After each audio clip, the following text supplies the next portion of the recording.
I'm making benzoin from benzaldehyde, but instead of the classic cyanide catalyzed reaction, I'm using an N-heterocyclic carbene or NHC. In the traditional route, cyanide attacks benzaldehyde to form a cyanohydrin anion.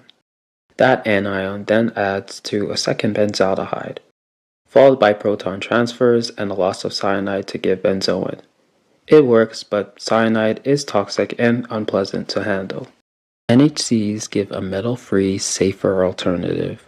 The carbene acts as a nucleophilic catalyst. It adds to the aldehyde to form a Breslow intermediate. That species then attacks another benzaldehyde, and after proton transfers and elimination of the carbene, you get benzoin. For this run, I didn't use the NHC from the paper as I didn't have it, thus I used a different one in hopes of getting a comparable yield.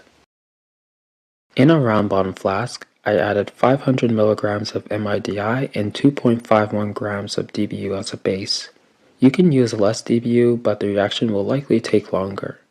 Then I added 1.59 grams of benzaldehyde and started stirring. Immediately the mixture turned purple, which I'm taking as a sign of carbene formation and early Breslow type intermediates. I heated the flask at 75 degrees Celsius in an oil bath until the MIDI fully dissolved, about 30 minutes. The mixture became a thick red-brown syrup. In hindsight, I'd add a cold solvent like acetonitrile to keep the solution less viscous and improve mixing. Mechanistically, DBU deprotonates the C2 positions of the imidazolium rings in MIDI to generate the active NHC. The NHC adds to benzaldehyde to give the Breslow intermediate. That nucleophilic species attacks the second benzaldehyde, forming a new carbon-carbon bond. After proton shuffling and elimination of the carbene, you get benzoin and regenerate the catalyst. While still warm, I transferred the red-brown syrup into an Erlenmeyer flask containing cold water. At first I tried pipetting the mixture in, but it was too viscous. Instead, I inverted the round bottom flask and left it on an oscillator overnight so the residue slowly dripped and dispersed into the water. The next morning, crude benzoin had precipitated. I added a few drops of 10% hydrochloric acid to protonate and neutralize residual DBU, making the workup cleaner. To remove impurities, I added some ethanol, then heated the mixture.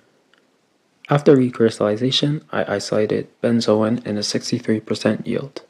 For proton NMR, I checked three things: the hydroxyl proton of benzoin, a broad singlet, the absence of the aldehyde proton from benzaldehyde, a singlet near 10 ppm. If that peak is gone or low in intensity, conversion is good.